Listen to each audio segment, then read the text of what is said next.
Bonjour, vous me reconnaissez, mon nom est Marie-Josée Roux, je suis votre animatrice dédiée à l'émission Appel de l'aurore.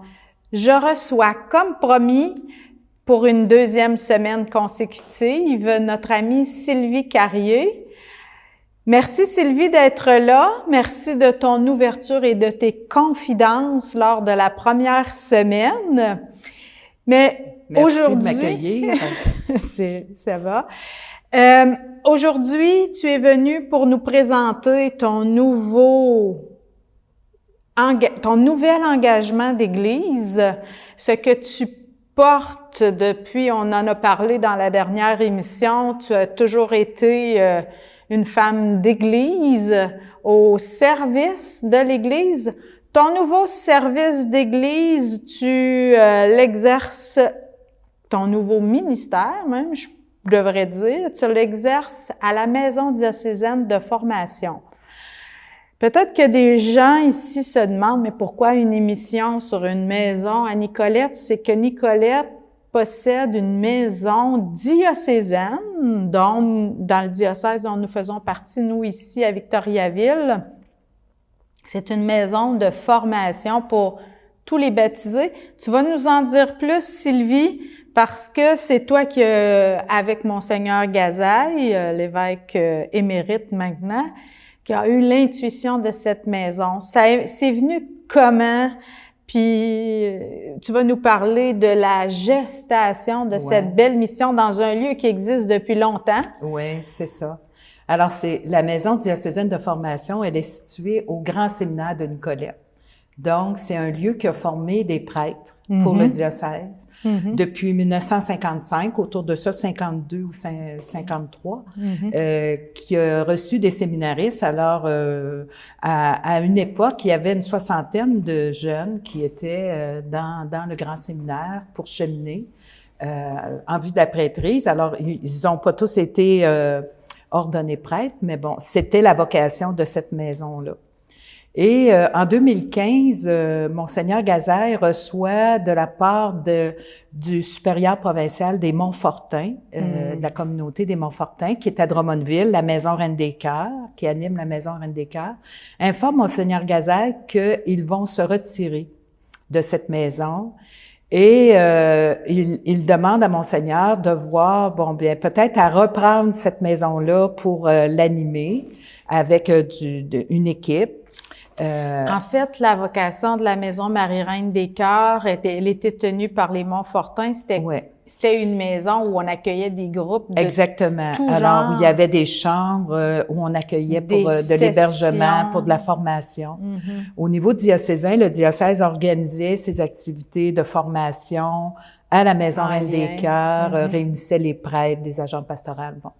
Alors, Monseigneur Gazaille a reçu cette demande-là, cette information de la part du responsable du père Montfortin et le père Lemire. Et à ce moment-là, bon, il y a eu une réflexion parce que du côté des Montfortins, la maison était vendue à la ville de Drummondville pour développer le campus de l'UQTR, de l'Université du Québec à Trois-Rivières. Alors, à ce moment-là, Monseigneur voyait qu'éventuellement, la ville allait utiliser les terrains pour des vocations diverses, là. Alors, c'est là que Monseigneur Gazaille est arrivé. Bon, moi, j'étais à ce moment-là coordonnatrice de la pastorale d'ensemble, donc je travaillais très proche de Monseigneur Gazaille. Et moi, depuis longtemps, je portais intérieurement un désir d'ouvrir une maison d'accueil, d'accompagnement, pour offrir des sessions de croissance dans la foi, de théologie aussi, bon. Puis ça, je parlais de ça à Monseigneur Gazaille, et puis j'avais même regardé des maisons au Québec, où je pouvais peut-être m'impliquer, les Sœurs de l'Assomption à Nicolette, qui ont un centre de prière. Et c'est là que Monseigneur Gazaille me dit, bien, moi, je trouve que c'est important qu'on ait un lieu pour accueillir les groupes, les mouvements dans le diocèse. Les Montfortins quittent, on n'aura plus de maison. Le Grand Séminaire est là, il est en vente depuis 5 ans et il n'est pas vendu. Alors, pourquoi on n'en ferait pas une maison pour accueillir des groupes? Alors, c'est là qu'il a rencontré les membres du conseil d'administration du Grand Séminaire de Nicolet. Et il a ouvert ce projet-là et le conseil d'administration a accepté de soutenir le projet de la maison diocésaine de formation. Et pourquoi le titre Maison diocésaine de formation? C'est que moi, j'avais vécu des expériences à Lyon, en France. À quelques reprises, j'ai été hébergée à la Maison diocésaine de Lyon. Et ça m'avait beaucoup intriguée et en même temps, je trouvais ça audacieux qu'un diocèse mette en place une maison d'accueil pour les groupes d'hébergement. Et moi, j'avais été hébergée là parce que j'y allais pour mes études, puis un peu plus tard pour l'accompagnement aussi, ma formation en accompagnement. Alors, c'est là que j'ai dit à Monseigneur Gazaille, ça pourrait être une maison diocésaine de formation. Et là, bon, ça a fait son chemin. Et donc, en 2016, déjà, on a fait de la rénovation parce que la maison avait été laissée comme elle était en vente. Alors, il y avait quelques prêtres résidents qui étaient là encore. Parce que c'est encore une vocation, elle a encore une vocation à ce moment-là d'accueil de prêtres, mais ce sont non plus les jeunes prêtres en formation, mais maintenant, ce sont des prêtres plus âgés qui se retrouvent à la retraite puis qui viennent vivre à la maison de... C'est ça. Alors, on a eu à un moment donné une vingtaine de prêtres, là, avant qu'on débute la maison diocésaine. Il y avait une vingtaine de prêtres et parfois, il y a des groupes qui allaient aussi au Grand Séminaire pour de la formation en théologie. Je pense que tu as participé. Hein, j'ai suivi des cours de théologie. Alors, en même temps, c'était, Jacques Ferland qui accueillait ces groupes-là. Et qui est prêtre, maintenant décédé. Et alors, justement, là, on a fait des rénovations, une mise aux normes, porte coupe-feu, etc. Alors, beaucoup d'investissements financiers. Ça a nécessité un grand ménage. Et je dirais aussi, moi, j'ai fait un autre type de ménage où il y avait beaucoup dans la maison des images pieuses, des images, pas que c'est négatif, mais je voyais les gens qui arrivaient et certaines personnes qui étaient moins fervents dans la foi ou en recherche spirituelle, mais qui étaient parfois un peu heurtés par toutes ces démonstrations. Oui. Alors, en lien avec le supérieur, qui est Gilles Mathieu. Alors, Gilles Mathieu, qui est un prêtre, qui est maintenant le supérieur de la maison. Alors, dans la maison, il y a le Grand Séminaire. Et Gilles Mathieu, lui, il est le supérieur de la maison. Donc, la responsabilité, lui, de soutenir les prêtres, d'être en lien avec les prêtres résidents. Et moi, je suis directrice de la Maison diocésaine de formation, tout ce qui touche les activités, l'accueil des groupes, l'accompagnement spirituel, etc. Alors, on est comme en co-direction, Gilles et moi, pour que cette maison-là puisse vivre encore. Alors, c'est un projet audacieux parce que financièrement, c'est pas facile, surtout qu'on a connu la pandémie. Ah oui. On a été fermés 2 ans. Ah, quand même. Alors, redémarrer, mais en même temps, puis là, on était sur une belle lancée. C'est un second redémarrage, finalement. Un souffle premier. Puis là, je retournais voir dans nos activités, puis en fait, on se relance là depuis 1 an, puis là, il y a eu des épisodes de COVID où on a ralenti. Les gens ont peur aussi. Tu sais, certaines personnes disent « Oh non, moi, je suis pas prête à aller dans un groupe. Alors, on a développé un peu aussi là, le Zoom, les rencontres par Zoom. Mais il y a rien comme d'être en présence. Et voilà. Et c'est ce que les gens nous disent, là, qui reviennent tranquillement, des groupes, des mouvements qui reviennent. Des mouvements diocésains, mais aussi des mouvements au niveau provincial. Parce que la maison, elle est centrale au Québec, hein. C'est vraiment au centre. Et les gens apprécient ça parce que c'est équilibré, les déplacements sont équilibrés. Pour tous les gens de toutes les régions. Pour tous les gens, des gens d'Ottawa, des gens de Gaspésie, des gens du Lac-Saint-Jean, de Sherbrooke. Alors. Puis vous offrez le gîte, le couvert et les locaux pour les sessions. Oui, c'est quand même tout inclus, disons, là. Alors, il y a 2 ans, moi, j'ai fait une campagne pour renouveler toute la qualité d'hébergement, une mise à jour des lits neufs, literies, même des rideaux, etc. Et j'avais fait une campagne et j'ai recueilli un montant vraiment, pour moi, c'est un signe de l'esprit, de l'Esprit Saint, que les gens la soutiennent, cette maison-là. Et là, les gens viennent à la maison, disent on dort bien, on mange bien. Et ça, c'est très important pour favoriser l'expérience spirituelle. Parce que ça, c'est vraiment une valeur qui nous anime, d'être un lieu d'accueil qui permet à la personne de se déposer. Et les gens nous le reflètent, nous disent « Ah, moi, j'arrive ici, c'est comme si j'arrive à la maison. » Une jeune qui venait de l'Abitibi, me dit un matin, elle est arrivée tard la veille, et le matin au déjeuner, elle me dit, je dis « Avez-vous bien dormi? » Elle dit « J'ai dormi comme une princesse. » Non, mais j'ai dormi comme une princesse. Alors, je dis « Ah oui, comme une princesse. » Elle dit « Écoutez, je me suis couchée et j'ai dormi comme un bébé. » Bon. Mais pour moi, et cette personne-là venait pour un groupe d'alphabétisation. Alors, c'était pas nécessairement, c'était pas un groupe de croissance dans la foi, mais c'est un groupe qui travaille à aider des gens à se relever. Alors, on accueille aussi ces groupes qui viennent. Est-ce que vous accueillez aussi des personnes seules qui ont simplement besoin d'un répit? Parce que il faut dire que vous êtes en pleine nature, les jardins sont magnifiques. Oui, vous donnez sur la rue, mais il y a moyen de vivre en connexion avec la nature. Il y a des grands espaces, des beaux arbres matures, des endroits sur notre pour site marcher. Internet, on a une petite vidéo qui présente justement la maison, l'environnement. Et oui, c'est possible. En même temps, il y a un lieu à Nicolette, les Sœurs de l'Assomption, qui possède un centre de prière de silence.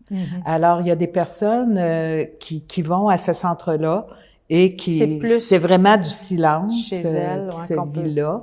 Chez nous, ben oui, les gens peuvent venir. Alors, on a des personnes, on accueille qui viennent pour un temps de repos. À chaque fois que ces gens-là viennent, moi, j'ai toujours au moins une rencontre que je vis avec la personne, un peu pour voir, bon, où elle en est, comment ça va, un peu ce qu'elle porte en venant ici à la maison. Bon, venons-en aux valeurs qui sous-tendent votre engagement. Puis, on va se garder un petit espace parce que Sylvie, c'est vraiment particulier, vous êtes en famille là-bas. Oui. Ça s'est fait comment, le discernement d'être hébergé? Parce que vous vivez, c'est une expérience unique, là. Je connais pas d'autres endroits, maisons semblables au Québec d'abord. Puis je connais pas non plus des endroits qui ont accueilli la famille au complet, c'est-à-dire le père, la mère puis le fils. Comment ça s'est fait? Oui, ben ça c'était pas comme tel dans le projet initial, je veux dire, qui visait une famille comme telle. En fait, comment c'est venu? Bon, moi, ce désir-là que je portais d'une maison, ça fait longtemps que j'en parle. Alors bon, j'ai un fils, Olivier. On a un fils, Alain et moi, Olivier. Et puis, pendant toute ma formation en accompagnement spirituel que j'ai fait au Pèlerin, je portais ce désir-là intérieur d'une maison. Puis, j'en parlais, puis bon. Alors, quand est arrivée cette maison-là, cette proposition de Monseigneur Gazaille, c'est clair que pour Alain et mon fils Olivier, c'était pas une nouvelle c'était comme étonnante. Ça allait de soi. C'était pas étonnant. C'était pas étonnant. Ah bon. Donc, mais à ce moment-là, il n'était pas question comme famille de s'y investir.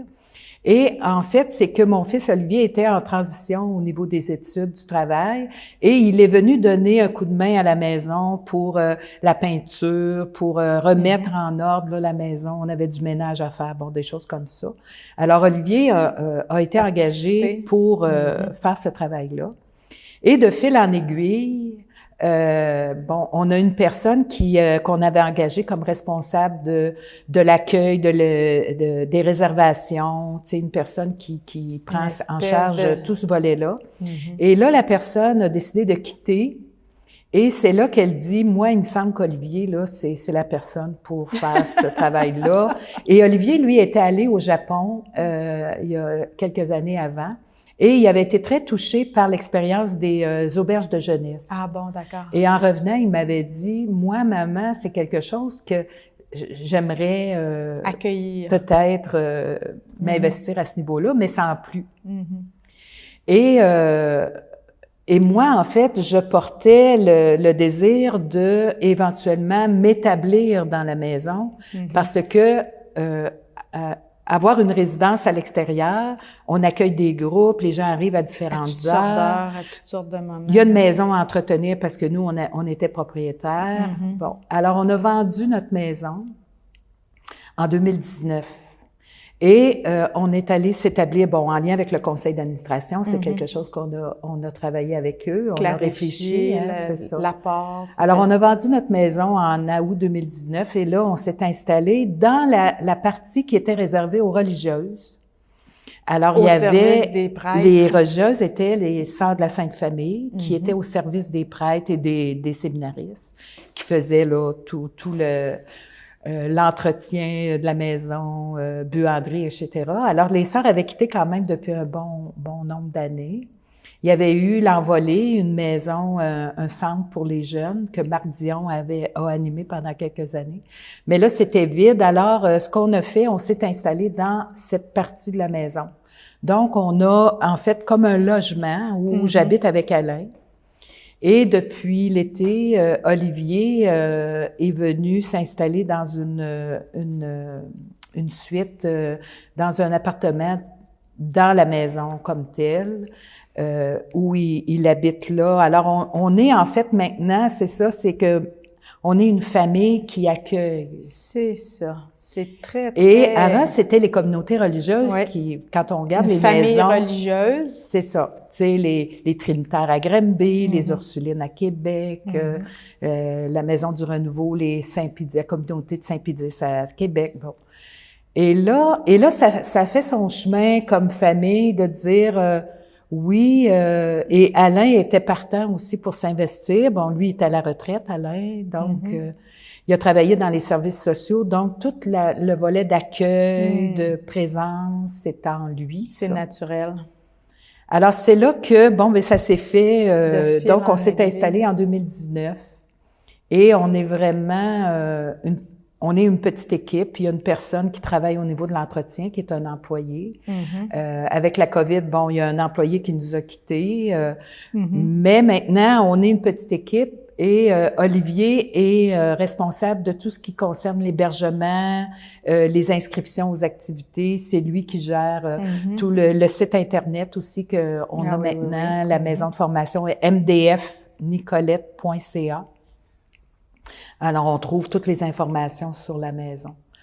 Alors, c'est ça comme famille, et les gens nous disent, les gens, quand ils apprennent, parce que c'est pas écrit nulle part qu'on est... c'est ça, il faut le savoir. Oui, mais là, bon, ça se parle, les gens entre eux. Et quand les gens connaissent cette réalité-là, ils vont dire non, mais on n'a jamais vu ça. Bon. Exactement. Et la qualité d'accueil. Et je crois que quand on a fait une démarche de planification stratégique juste avant la pandémie, puis on a terminé pendant la pandémie, et c'était vraiment, il y avait un objectif dans la planification stratégique qui émanait de la démarche qu'on a faite, de trouver notre couleur comme maison, on va dire notre branding, là, notre image de marque. Alors, et ça, moi, j'y ai travaillé beaucoup pour justement donner une couleur à cette maison. Et aujourd'hui, ce que les gens nous reflètent, moi, intérieurement, je me dis mission accomplie. C'est toujours à poursuivre, là. Puis tu le décrirais comment, cette couleur-là? Vous avez C'est ça, ben, on a un logo, et dans le logo, il y a 3 actions. Alors, qui est accueillir, accompagner, rayonner. Alors, accueillir toute personne, accueillir des groupes, accueillir aussi des responsables de groupes. Moi, ça, j'ai beaucoup d'attention pour ces personnes-là, souvent qui sont très isolées dans leurs responsabilités, puis surtout des mouvements chrétiens qui sont en diminution, c'est vieillissant, les gens se posent des questions. Alors, d'être proche de ces personnes-là, mais de toute personne. Bon, c'est arrivé une personne en détresse qui veut venir se déposer et qu'on accueille, et finalement, bon, ben moi, je l'ai rencontrée pendant son séjour quelques fois, et elle dit, moi, j'avais besoin d'un lieu pour me ramasser, me reposer, et j'ai trouvé une écoute, et même j'ai pu repartir plus confiante, avec plus d'espérance que quand je suis arrivée, parce que c'était elle était dans une crise familiale. D'autres personnes, une personne âgée qui vit un deuil difficile depuis 2 ans, qui arrive comme ça et qui repart en disant « J'ai trouvé de la paix, merci. » Alors, tu vois, c'est ça l'image de Marc. Accompagner, rayonner. Vous avez quand même, vous allez réaliser ces objectifs en toute bienveillance. Ça m'a touché, ce mot-là, dans la documentation que j'ai consultée en préparation à cette émission. Je sens ce souci d'être bienveillant, c'est-à-dire accueillant avec générosité, bonté, les personnes qui viennent chez vous, les groupes. Et la bienveillance, c'était vraiment au départ ce qui nous habitait. Sylvie, rapidement, il nous reste à peu près 5 minutes pour présenter tout ce que vous allez faire cette année, ce qui est déjà sur la table à dessin. Oui, ben en fait, les gens peuvent aller consulter le site Internet où vraiment il y a une programmation, ils vont trouver toutes les activités, les informations pertinentes. Ce que je veux juste dire, c'est que la bienveillance, aujourd'hui, on la vit comme une visitation. C'est ça. Alors, tu sais, dans l'Évangile, Marie qui s'en va en hâte rencontrer sa cousine Élisabeth, qui la salue. Et il y a une rencontre qui se vit là, qui est, en fait, Marie porte le Christ en elle. Sa salutation est remplie de vie.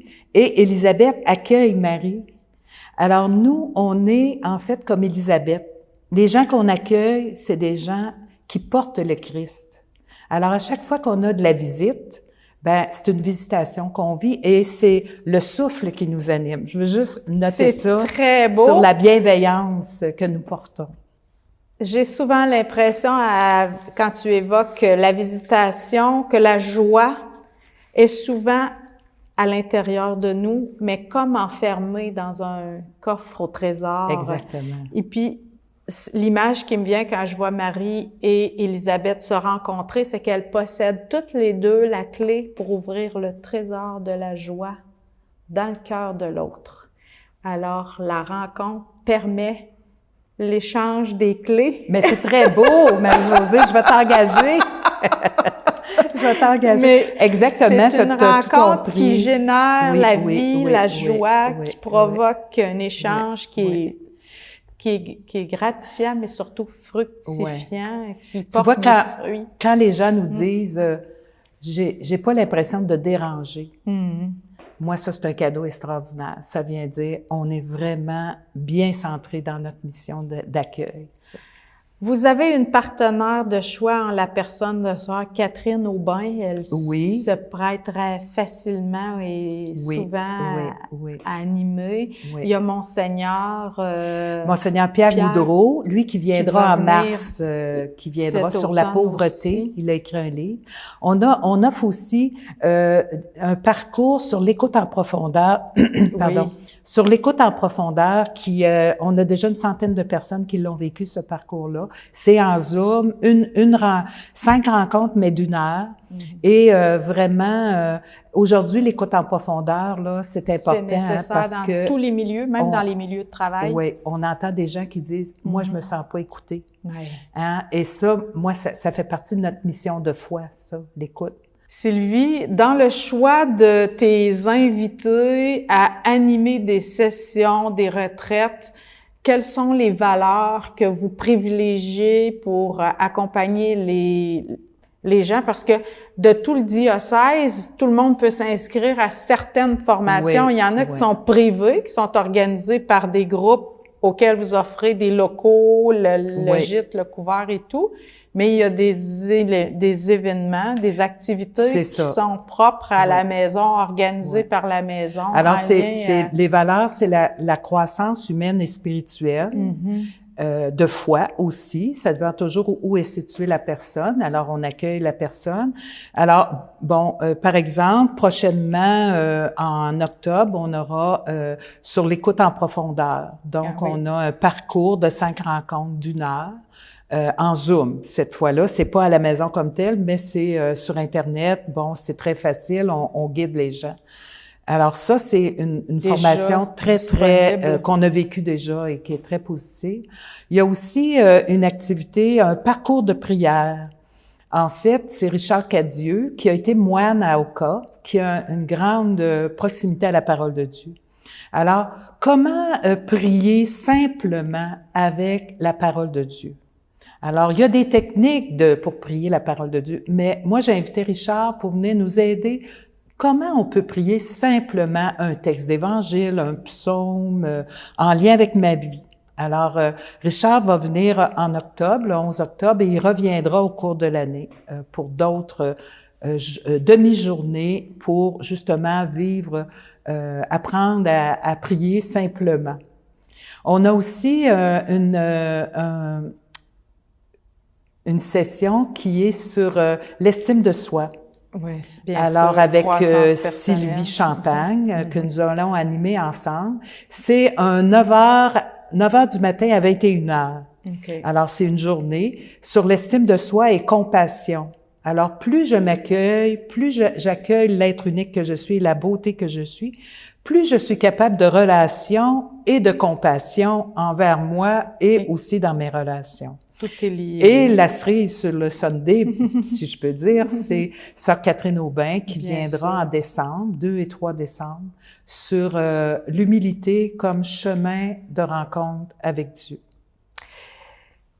Humblement, Sylvie, je te remercie. Je salue l'humble femme que tu es.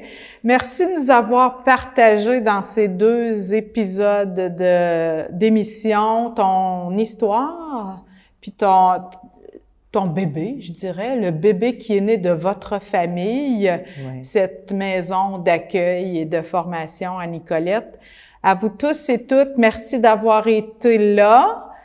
Merci Sylvie. Ça fait plaisir, merci. On se dit, nous, à la semaine prochaine et j'en profite pour remercier Claude pour son service technique et tous ceux qui ont participé à la mise en onde de cette émission.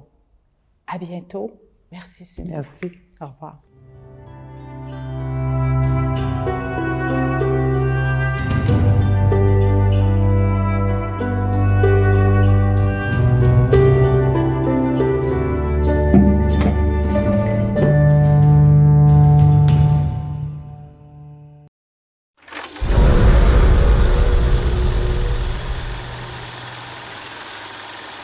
« 50% du verre recyclé se retrouve dans les sites d'enfouissement. » Fait qu'est-ce que je fais? T'apportes les objets en verre dans un dépôt de verre. Où ça? Ici. Présentement, il n'y a qu'un seul point de dépôt dans le centre du Québec. Exigeons qu'il y en ait plus.